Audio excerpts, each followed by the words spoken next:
What if you could feel your own bones healing? Not just the dull, throbbing aftermath of falling off a skateboard, but the actual microscopic construction project happening deep inside your skeleton. Right now, your skeleton is a silent partner. Your brain politely filters out the inner workings of your anatomy, because if you could feel your own organs digesting, you would simply lose your mind. But let's say a genetic mutation wires your somatosensory cortex directly to your periosteum, the highly sensitive fibrous sheath covering your bones, and turns the volume all the way up. You break your arm. The initial pain is exactly what you'd expect: blinding, terrible, and very loud. But a few hours in, the emergency response begins, and a brand new sensation takes over. When a bone snaps, the blood vessels inside it are completely severed. Blood pours into the gap and clots, forming what's called a fracture hematoma. If you could feel this, it wouldn't feel like a normal scrape or a bruise. It would feel like a pressurized hot water balloon slowly inflating inside the exact center of your forearm. Then come the macrophages. These are the immune system's microscopic garbage trucks. They flood the fracture zone to eat dead tissue and jagged bone splinters. To your newly hypersensitive brain, this cleanup process would feel like thousands of tiny, synchronized nibbles. An unscratchable, deep tissue itch, as if someone poured a packet of Pop Rocks directly into your bone marrow. You would desperately want to unzip your skin and scratch your radius with a wire brush, but you couldn't.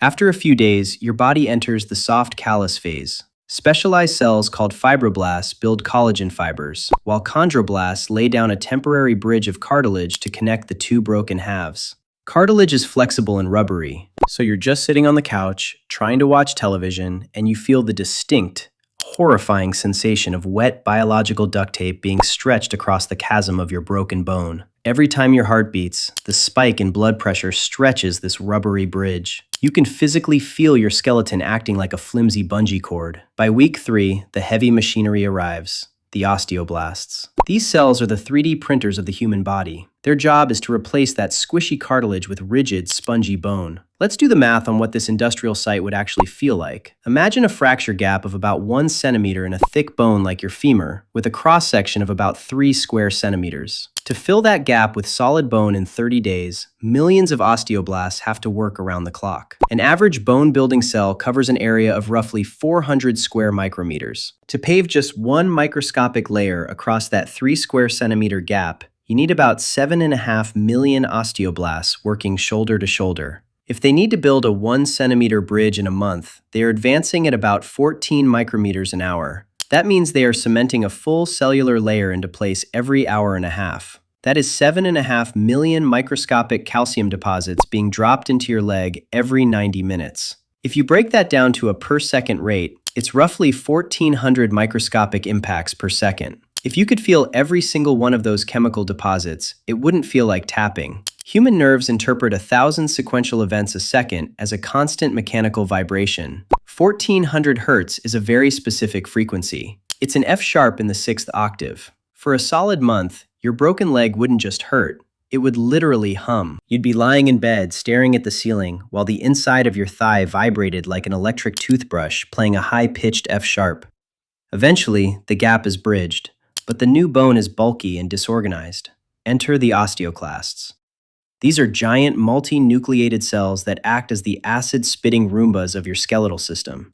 They secrete hydrochloric acid to dissolve the sloppy excess bone, while the osteoblasts lay down neat layers of compact bone.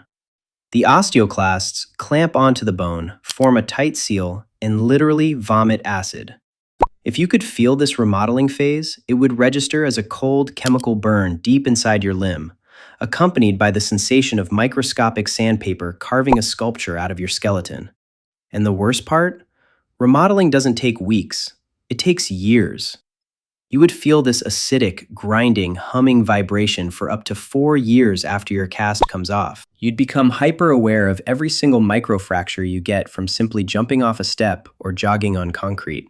But there is a silver lining. Since the human skeleton naturally replaces roughly 10% of its own bone mass every year just through basic daily maintenance, you wouldn't only feel the big breaks. Even on a perfectly safe, quiet Tuesday, sitting completely still at your desk, doing absolutely nothing, you would physically feel your skull slowly eating and rebuilding itself. So, in a way, you'd never truly be alone. You'd always have the F-sharp humming of your own face to keep you company.